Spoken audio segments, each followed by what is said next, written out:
झारखंड के धनबाद शहर के पास एक छोटी सी जगह पड़ती है जिसका नाम है मुनिडी। इसी मुनिडी के रहने वाले हमारे एक सब्सक्राइबर विक्रम भाई बताते हैं कि भैया एक दिन मैं अपने दोस्तों के साथ पार्क में बैठा हुआ था। शाम ढलने के बाद जब वापस घर आया तो मैंने अपनी मम्मी को बोला कि मम्मी मेरे कमरे में आ जाओ। मम्मी जैसे ही मेरे कमरे में आई मैंने अपने कमरे का दरवाजा अंदर से लॉक कर दिया और फिर मैंने देखा कि मेरे बेड के पीछे वाली दीवार पर एक लोहे की कील गड़ी हुई थी। मैंने मम्मी की ओर देखते हुए बोला कि मम्मी वो देख रही हो दीवार पे कील गड़ा है। अब मम्मी यहाँ उस कील को देखने के लिए दीवार के थोड़ा सा और करीब जाने लगती हैं और इसी बीच विक्रम अपनी मम्मी को जोर से धक्का दे के रूम के कोने में गिरा देता है और फिर बिना रुके ताबड़तोड़ उस दीवार पर जो कील गड़ी थी ना उस कील के ऊपर पंचिंग करने लगा। विक्रम बताते हैं कि मेरा पूरा हाथ खून से सन गया था पर मैं चाह कर भी खुद को रोक नहीं पा रहा था भैया। अभी इस सिचुएशन में आप खुद को एक बार इमेजिन करके देखो क्या फील करोगे आप। पर यहाँ आप जो कुछ भी फील कर पा रहे होंगे वो विक्रम के पूरे सफरिंग का 1% भी हिस्सा नहीं है। आज की स्टोरी एक बहुत ही अलग तरीके की डार्क सोशल प्रैक्टिस को रिवील करने वाली है जो आज भी बिहार, झारखंड, छत्तीसगढ़, ओडिशा और वेस्ट बंगाल जैसे राज्यों के रूरल एरियाज में बहुत ही ज्यादा प्रोमिनेंट है। विक्रम बताते हैं कि भैया मेरे परिवार में मेरे मम्मी पापा, मेरी एक बड़ी बहन और एक बहन मुझसे छोटी है। मेरे पापा की सरकारी नौकरी है और हम फाइनेंशियली काफी स्टेबल थे। हमारा जीवन बहुत अच्छा चल रहा था। पर फिर एक दिन मेरे फैमिली को एक बात पता चलती है। जो मेरी बड़ी बहन थी उसका किसी लड़के से अफेयर था। मेरे घर वालों को लगा कि ठीक है इस एज में ऐसे अफेयर हो जाते हैं तो इन लोगों ने उसे बहुत लाइटली लिया। मेरी बहन अक्सर बोला करती पापा से कि पापा मुझे उसके साथ ही रहना है और उनके पापा हर बार ये बात बोल के टाल देते कि अभी तुम्हारी पढ़ाई लिखाई करने की उम्र है, कॉलेज ठीक से कर लो फिर हम देखेंगे। अब धीरे धीरे समय बीता और विक्रम की एज अभी 15 साल हो चुकी थी। उनकी बहन कॉलेज के फाइनल ईयर में थी। उन्होंने फिर से फैमिली में ये बात रखी कि आप लोग उस लड़के से एक बार मिल लीजिए, हम लोग आगे का सोच रहे हैं तो थोड़ा सा देखिए आप लोग। पर फैमिली वालों ने इस बार भी इनकी बात को टाल दिया। फिर विक्रम ने बोला कि भैया जब मेरी बड़ी बहन को ये लगने लगा कि उसकी फैमिली वाले लड़के को लेकर सीरियस नहीं है तब आए दिन इनके फैमिली में इस बात को लेकर कलेश होने लगा। अब धीरे धीरे ये चीज बिल्डअप होते होते एक पॉइंट ऐसा आता है जब विक्रम की बड़ी बहन घर छोड़ के भाग जाती है उस लड़के के साथ। अब 2 दिन के बाद विक्रम के फैमिली को ये खबर मिलती है कि उनके घर की बड़ी बेटी ने उसी लड़के के साथ भाग के शादी कर ली है। पर ये बात अभी सिर्फ विक्रम की फैमिली को ही पता थी। इन्होंने आपस में डिस्कस किया कि यार ऐसे तो समाज में हमारी बेइज्जती हो जाएगी तो क्यों ना एक काम करते हैं, जो वो लड़का है उसके फैमिली वालों से बात करते हैं और समाज के सामने एक अरेंज मैरिज जैसा सेटअप करके इनकी शादी करा देते हैं। हमारी जो इज्जत है वो तो बची रहेगी कम से कम। पर यहाँ चीजें इतनी सिंपल थी नहीं। जब विक्रम के पापा ने उस लड़के के घर वाले से बात की तब उनके घर वालों ने बहुत ज्यादा दहेज का डिमांड किया। मतलब जो सोसाइटी का नॉर्म था ना दहेज लेने का उससे कई गुना ज्यादा डिमांड थी उन लोगों की। पर यहाँ विक्रम के पापा ने कुछ भी नहीं बोला। उन्होंने अपनी जमीन बेच के जो भी उनका डिमांड था वो सब पूरा किया। उनका बस एक ही पर्पस था कि मेरी बेटी जहाँ जा रही है, जो उसका ससुराल है, वहाँ पर खुश रहे, उसे किसी चीज को लेके कोई परेशानी ना हो। अब यहाँ सब कुछ सह के विक्रम के पापा ने अपने लड़की और उस लड़के की शादी समाज के सामने करा दी। लड़की अपने ससुराल जाती है। अगले 10 दिनों तक सब कुछ बहुत अच्छा रहा। पर फिर उसके बाद जो लड़के का हस्बैंड था वो विक्रम के पापा को बोलता है कि मुझे आपकी बाइक चाहिए, जो बाइक आप चलाते हैं वो चाहिए मुझे। विक्रम के पापा ने बोला कि ये बाइक तो मैं तुम्हें नहीं दे सकता, मैं तुम्हारे लिए एक नई मोटरसाइकिल खरीद देता हूँ। पर फिर उस लड़के ने बोला कि नहीं मुझे आपकी ही मोटरसाइकिल चाहिए। विक्रम के पापा इस समय एकदम मजबूर थे। उनके दिमाग में बस अपनी बेटी का ख्याल आ रहा था कि भाई कहीं ऐसा न हो कि इस वजह से उसके ससुराल वाले मेरी बेटी को परेशान करने लगे। अब यहाँ पर भी विक्रम के पापा ने कुछ ना बोलते हुए चुपचाप वो मोटरसाइकिल उठा के अपने दामाद को दे दी। पर शादी से लेके अब तक जो कुछ भी हुआ उसके कारण उस लड़के की फैमिली की इमेज विक्रम के फैमिली में बहुत खराब हो चुकी थी। पर लड़के के ससुराल वाले यहाँ भी नहीं रुके। वो आए दिन कुछ न कुछ डिमांड करते रहते। विक्रम के पापा को ना चाहते हुए भी अपने सारे खर्चे काट कर उनकी डिमांड पूरी करनी पड़ती। अब इस चीज को लेके तो विक्रम के पापा यूज्ड टू हो चुके थे। अब धीरे धीरे समय पार होता गया और कोई 2-2.5 साल बीतने के बाद अब विक्रम फाइनली 12th का एग्जाम कंप्लीट कर चुके थे। ये आगे एविएशन की पढ़ाई करना चाहते थे जिसके लिए वो कोचिंग कर रहे थे। पर विक्रम बताते हैं कि भैया मेरी एक आदत थी, मैं बिना घर पर बताए कहीं भी इधर उधर चला जाता था और जब मैं अपने दोस्तों के साथ मिलता था ना तब मैं थोड़ा बहुत नशा कर लिया करता। और इसी चीज का मेरे दीदी के ससुराल वाले बहुत ज्यादा फायदा उठाने वाले थे। अभी जो विक्रम के दीदी के ससुराल वाले थे उन लोगों ने विक्रम की इस आवारापंती और नशे करने वाली बात को पूरे गांव में फैलाना स्टार्ट कर दिया। धीरे धीरे विक्रम के पापा को भी वो लोग भड़काने लगे कि आपका बेटा ऐसे नशे करता है, आपका पैसा बर्बाद कर रहा है, कहाँ आप इसको एविएशन का पढ़ाई कराइएगा, सब पैसा आपका डुबा देगा ये। अब इस तरीके से वो लोग विक्रम के पापा का कान भरते और अपनी इमेज ठीक करने में लग गए। और ये सब करने का उनका मेन मोटिव था विक्रम को जान से मारना। वो लोग बहुत अच्छे से जानते थे कि विक्रम के पापा ने नौकरी करके अच्छी खासी सेविंग्स कर रखी है। थोड़े टाइम के बाद वो रिटायर भी हो जाएंगे तो रिटायरमेंट में भी अच्छा खासा पैसा मिलेगा। उसके बाद हर महीने पेंशन भी आता रहेगा। तो इसकी दीदी के ससुराल वालों की नजर उस पैसे पर थी। वो ये भी बहुत अच्छे जानते थे कि अगर विक्रम हमारे रास्ते से हट गया तो विक्रम के पापा के इन पैसों पर डायरेक्ट कब्जा करना बहुत आसान हो जाएगा। अब फाइनली कुछ महीने बीतने के बाद वो दिन आता है जब विक्रम को अपने एविएशन की पढ़ाई शुरू करने के लिए एडमिशन लेना था। जैसे इसके दीदी के ससुराल वालों को ये बात पता चली उनको खटकने लगा कि भाई इतना सारा पैसा अब इसके एडमिशन में जाएगा, वो पैसा कैसे भी हम करके अपने पास रख लें। और इस टाइम तक उसकी दीदी के ससुराल वालों ने अपना इमेज थोड़ा बहुत विक्रम के पापा के सामने ठीक कर लिया था। जब एडमिशन की खबर मिली तो जो दीदी का पति था वो पहुंचता अपने ससुर के पास और वहाँ पहुंचकर ये कान भरने लगा कि कहाँ विक्रम को आप भेज रहे थे पढ़ाई करने, इतना सारा आपका पैसा डुबा देगा। अब ये सब कुछ हो रहा था विक्रम की आंखों के सामने और ये चीज ना उसे बहुत खटक रही थी। विक्रम को पता था कि इनकी नीयत खराब है, वो मेरे पापा का पैसा लूटना चाहते थे और इसी चीज को लेके उनकी घर में बहस होने लगी कि दीदी का पति आपसे इतना दहेज लिया, इतना कुछ डिमांड किया, इतना लूट लिया आपसे, फिर भी आपको समझ में नहीं आ रहा है। और ऐसे एक दिन बहस करके विक्रम घर से बाहर चला जाता अपने दोस्तों के पास। वहाँ उनके साथ बैठ के विक्रम ने नशे किए और उसके बाद रात के करीब 8:30 बजे वापस घर आता है। घर आने के बाद इनकी मम्मी ने पूछा कि खाना खा लो, तो विक्रम यहाँ मना कर देता है कि जाके जो दीदी का हस्बैंड है उसी को खिलाइए। अब इस बात को लेकर फिर से इनके घर में कलेश होता है, थोड़ी बहुत लड़ाई हुई और इस लड़ाई के बाद विक्रम सीधा अपने कमरे के अंदर जाता है। अब अंदर जाके विक्रम ने कमरे का दरवाजा सटा दिया, मतलब कुंडी नहीं लगाई थी, ऐसा रखा था कि कोई बाहर से धक्का देके अंदर आ सकता है। और अब विक्रम बताते हैं कि भैया पता नहीं मेरे दिमाग में क्या आया, मैं इतने गुस्से में था कि मैंने पंखे में फांसी लगा के करने की कोशिश की। अब फांसी लगा के मैं कुछ सेकंड झूला और इसी बीच जो मेरे पापा थे वो मेरे कमरे में आ जाते हैं। उन्होंने जब मुझे लटकते देखा तो वो दौड़ के मेरे पास आए और मुझे पीछे से पकड़ के उठा लिया। मेरे पापा यहाँ एकदम फ्रीज हो चुके थे, वो कुछ मूवमेंट नहीं कर रहे हैं और कुछ भी बोल नहीं रहे थे। मेरी जो आंख है बस वो थोड़ी बहुत हिल रही थी। मेरे आंखों के सामने पूरा अंधेरा होने लगा था और इसी बीच मेरी मम्मी और मेरी छोटी बहन कमरे में आते हैं। वो दोनों चिल्ला रही हैं पर मेरे पापा कुछ भी रिएक्ट नहीं कर रहे थे। मेरी छोटी बहन पापा का चिन पकड़ के ऐसे हिलाती है जोर जोर से और तब जाके मेरे पापा होश में आते हैं। उन लोगों ने फिर मुझे नीचे उतारा और जो वो फांसी की रस्सी थी ना उससे चाकू से छोटे छोटे पीस में काट के साइड कर दिया। फिर मेरे पापा ने मेरा चेस्ट पंप किया बहुत देर तक और फिर मुझे जाके होश आता है। होश आने के बाद मेरी मम्मी मेरे सामने बजरंगबली की एक फोटो ला के रख देती। घर में मेरी मम्मी और बहन बहुत रोने लगे।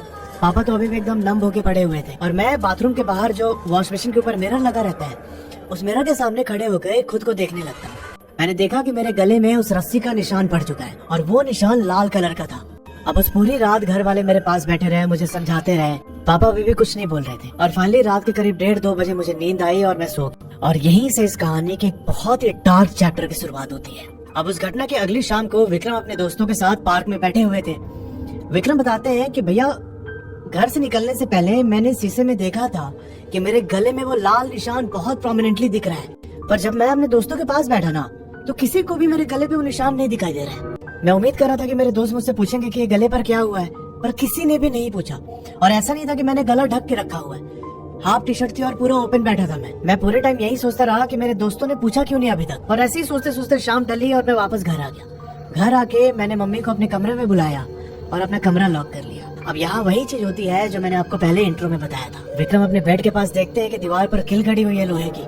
जब मम्मी उधर देखने गई तो उन्होंने मम्मी को धक्का दे दिया जोर से घर के कोने में और उसके बाद विक्रम उसी किल के ऊपर पंचिंग करने लगे। जब उनकी मम्मी ने वहीं कमरे के कोने में पड़े पड़े देखा कि मेरे बेटे का हाथ इतना ज्यादा खराब हो चुका है, खून से लथपथ हो रखा है, तो उनसे रहा नहीं गया। वो आती है विक्रम के पास उसे वहाँ से हटाने के लिए और यहाँ विक्रम ने फिर से उनको हाथ से मार के एकदम दीवार पे से दबा दिया। ऐसा लग रहा था कि विक्रम अभी अपनी मम्मी की जान ले लेगा। इनकी मम्मी ने एकदम जोर जोर से चिल्लाना स्टार्ट किया। तब जाके विक्रम की छोटी बहन और उनके पापा आते हैं कमरे में और फिर विक्रम के जो पापा थे वो विक्रम का कमरा आके जोर जोर से पीटने लगे क्योंकि इसने तो कमरे को लॉक कर दिया था ना अंदर से। जब कमरा पीटने लगे तो विक्रम अचानक ऐसे होश में आता है। अभी तक ऐसा लग रहा था कि विक्रम को किसी ने अपने वश में किया हो। विक्रम बताते हैं कि भैया मेरे हाथ से पूरा खून निकल रहा है, पूरा कट फट गया चारों तरफ, पर मुझे दर्द का कोई एहसास ही नहीं हो रहा था। मेरी मम्मी भाग के जाके मेरे कमरे का दरवाजा खोलती है। पापा अंदर आए कमरे के और फिर उन दोनों ने मिलके मुझे शांत कराया। अब उस रात मम्मी पापा मेरे ही कमरे में मेरे बेड के सामने एक गद्दा लगा के सो गए। मैं भी खाना खा के चुपचाप सोने चला गया और इसी दौरान रात के करीब 1:30 बजे मेरे पापा की नींद खुलती है। वो देखते हैं कि मैं अपने बेड के पीछे जो दीवार थी ना जहाँ पर वो किल गड़ा हुआ था उसी की ओर मुंह करके उस किल को एकटक देख रहा हूँ। अभी मेरा पूरा बैग पापा की तरफ था और जो सबसे ताज्जुब करने वाली बात थी वो ये कि मेरे शरीर पर एक भी कपड़ा नहीं है। मैं एकदम ऐसे नंगे होके उस किल की ओर देख रहा था। तभी मेरे पापा ने बोला कि विक्रम कहाँ तेरा कपड़ा कहाँ गया और तो ऐसे खड़ा होके क्या देख रहा है। और यहाँ अपने पापा की आवाज सुन के विक्रम बोलता है कि चुपचाप सोए रहो नहीं तो यही गला दबा के मार देंगे तुमको। और ये आवाज विक्रम की नहीं बल्कि किसी और ही इंसान की थी। उसके पापा एकदम साइलेंट हो गए और फिर कुछ सेकंड के बाद विक्रम मुड़ता है अपने पापा की ओर। यहाँ विक्रम के पापा ने देखा कि उनके बेटे का आँख पलट के एकदम सफेद हो चुका है और उसके पूरे बॉडी पर लंबे लंबे रॉड के निशान बने हुए थे। ऐसा लग रहा था कि किसी ने विक्रम को रॉड से मारा है पूरे शरीर पे और उस रॉड का इंप्रेशन उसके चेस्ट पे छप चुका है। विक्रम के पापा तुरंत उसके मम्मी को उठाते हैं और उसकी मम्मी ने जब विक्रम को देखा तो वो बहुत फुट फुट के रोने लगी। रोते रोते उन्होंने अपने भाई को कॉल किया जो विक्रम के मामा थे। उन्होंने विक्रम की मम्मी को बताया कि यहाँ पर मैं एक बाबा को जानता हूँ जो ये सब झाड़ फूक करते हैं, तुम लोग जितनी जल्दी हो सके विक्रम को उनके पास लेके आ जाओ। पर बाबा तो अपना काम बाद में करते ना, अभी ये लोग विक्रम को कैसे कंट्रोल करें? उसकी हालत देख के इनका खून सूखे जा रहा था। इसके पापा बोलते हैं कि काम करो, कमरे से बाहर निकलो, मैं जो हमारे पड़ोसी उनको बुला के लाता हूँ। पर फिर इसकी मम्मी बोलते हैं कि ऐसे कमरे से बाहर निकल जाएंगे तो वो कमरा बंद करके अंदर कुछ कर लेगा। तब यहाँ पर विक्रम की मम्मी जो कमरे का दरवाजा था उसमें खुद को फंसाती है, मतलब ऐसे होल्ड करके रखती है ताकि विक्रम वो कमरा पूरी तरीके से बंद ना कर पाए। विक्रम के पापा यहाँ बाहर जाते हैं और आसपास के जो पड़ोसी थे इनके उनको बुला के घर के अंदर लेके आए। अब उनके पड़ोसी में ही एक मंदिर के पुजारी भी थे, उन्होंने अपना मंत्र वगैरह पढ़ना स्टार्ट किया और फिर अपने घर से जो वो गंगा जल लेके आए थे वो विक्रम के ऊपर फेंका। अब गंगा जल पड़ते ही विक्रम को नींद आ गई और वो सो जाता। अगले दिन विक्रम के घर वालों ने जो उनके मामा ने बाबा के बारे में बताया था उनसे बात की। उन्होंने बोला कि देखो 2 दिन के बाद अमावस्या की रात आने वाली है और उससे पहले ही तुम लोग को विक्रम को मेरे पास लेके आना होगा, वरना जो विक्रम अभी जैसे हरकतें कर रहा है ना ये तो कुछ भी नहीं है, आगे इतनी भयानक चीजें होंगी कि वो तुम लोग सहन नहीं कर पाओगे। अब यहाँ विक्रम के मम्मी पापा सोचने लगे कि मैं कैसे अपने बेटे को लेके अगले ही दिन झालदा जाऊँ, क्योंकि ऐसे बोलने पे तो ये जाएगा नहीं। तब विक्रम के मामा ने बोला कि एक काम करना, तुम लोग विक्रम को बोलना कि मामा के बेटे का बर्थडे है, तो बर्थडे सेलिब्रेट करने के लिए उन्होंने बुलाया है। जब ये बात घर वालों ने विक्रम को बताई तो विक्रम रेडी हो जाता है कि ठीक है मैं आप लोगों के साथ मामा के बेटे के बर्थडे में चलूंगा। अब अगले दिन बर्थडे का बहाना मार के ये सब विक्रम को लेकर सीधा उस बाबा के घर जाने वाले थे। विक्रम बताते हैं कि झालदा जाने के रास्ते में एक टोल टैक्स पड़ता है जिसका नाम है टेलमोचो ब्रिज। वो टोल टैक्स क्रॉस करने के बाद मैंने पापा से बोला कि मुझे वॉशरूम जाना है, आप कार रोक दीजिए। अब जिस जगह पापा ने कार रोकी ना वहाँ से कोई 80 मीटर की दूरी पर वो वॉशरूम था। विक्रम कार से बाहर निकला और सीधा वॉशरूम गया और इसी बीच जो वो बाबा थे उनका कॉल आता है विक्रम के मम्मी को। उन्होंने बोला कि एक काम करना, मेरे पास आने से पहले ना तुम लोग 5-7 आदमी लेके आना अपने साथ। ये बात विक्रम की मम्मी ने विक्रम के मामा को बताई कि बाबा ने ऐसे ऐसे बोला है, तुम 5-7 आदमी जो तुम्हारे दोस्त हैं उनको अपने साथ लेके बाबा के पास पहुंचो सीधा। थोड़ी देर के बाद फ्रेश होकर विक्रम अपने कार के पास आता है और वहाँ खड़े होकर उसने एक सेल्फी ली। अब जो फोटो उसने क्लिक की उस समय तो ज्यादा ध्यान नहीं दिया विक्रम ने, वो क्लिक करके फोन जेब में रखता है और वापस कार में बैठ के सीधा ये लोग पहुंचते हैं उस बाबा के घर झालदा। जब वहाँ पहुंचे तो विक्रम ने पूछा अपने घर वालों से कि ये हम कहाँ आ गए। तब विक्रम की मम्मी ने बोला कि यहाँ पर मामा ने एक छोटा सा पूजा रखवाया है और पूजा होने के बाद हम लोग सीधा मामा के घर चलेंगे। अब बाबा इन सबको लेके अपने पूजा स्थान पर पहुँचते हैं। वहाँ उनके घर वालों को बोला कि आप लोग कोने में बैठिए, विक्रम यहाँ बीच में बैठेगा। विक्रम को बीच में एकदम अपने सामने बैठा कर बाबा ने मंत्र पढ़ना स्टार्ट किया। 2 मंत्र पढ़ने के बाद उन्होंने टॉवेल उठा के ना विक्रम के सर पे रख दिया ऊपर। विक्रम बताते हैं कि जैसे ही बाबा ने टॉवेल रखा उसके बाद से मतलब मुझे कुछ याद नहीं है, मैं एकदम अनकॉन्शियस हो गया। थोड़ी देर अपनी साधना करने के बाद बाबा ने देखा कि विक्रम का चेहरा पूरी तरीके से बदल गया है। यहाँ विक्रम के शरीर के अंदर 2 आत्माएं थी और धीरे धीरे उन दोनों आत्माओं की शक्ल विक्रम के पूरे फेस पर उतरने लगी। आधे हिस्से में एक औरत की स्पिरिट थी और आधे हिस्से में एक मर्द की। विक्रम का चेहरा यहाँ बहुत भयानक हो रखा था। यहाँ बाबा ने विक्रम के पापा की तरफ देखा और बोला कि आप देखना चाहेंगे अपने बेटे की शक्ल। इसके पापा अपने परिवार के बाकी लोगों को भी लेके आते हैं विक्रम की शक्ल देखने के लिए और उन्होंने देखा कि भाई विक्रम की शक्ल इतनी डरावनी हो रखी है और वो बहुत गुस्से में अपने घर वालों को घूर रहा है। अब उसकी शक्ल देख के सारे लोग घबरा गए एकदम, ये वापस चुपचाप जाके कोने में बैठ जाते हैं। अब इसके थोड़ी देर के बाद बाबा ने कुछ और पूजा की और फिर उन्होंने जो विक्रम के मामा थे और उनके साथ जो दोस्त आए हुए थे उन सबको बुला लिया। बोला कि आप लोग विक्रम को जोर से पकड़ के रखिए, इसे हिलने मत दीजिएगा बस। ऐसा करने के बाद बाबा ने फिर से मंत्र उच्चारण शुरू किया और थोड़ी ही देर में विक्रम एकदम आउट ऑफ कंट्रोल होने लगा। वो जोर जोर से चिल्ला रहा है और यहाँ मामा और उनके दोस्तों ने सब एकदम जकड़ के रखा हुआ है।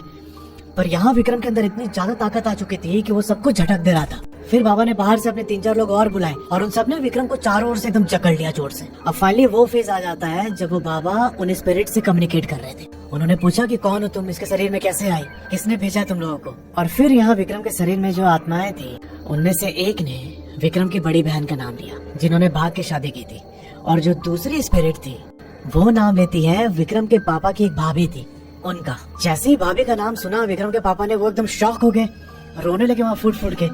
एक तो मेरी बेटी, इसके लिए मैंने पूरा खेत वेत बेच के सब इतना सारा पैसा दे दिया, उन्होंने ये चीज की मेरे बेटे के साथ। फिर उन बाबा ने पूछना चालू किया कि तुम लोग क्यों कर रहे हो ये सब। तो उस स्पिरिट ने बोला जिसे विक्रम की बहन ने भेजा था, वो बोलती है कि मुझे विक्रम से छुटकारा चाहिए, मैं इसे अपने रास्ते से हटाना चाहती हूँ। जितना भी धन दौलत है सब पर विक्रम अपना अकेले कब्जा करेगा, जितना ही मेरे पापा का धन दौलत है वो सब मुझे चाहिए।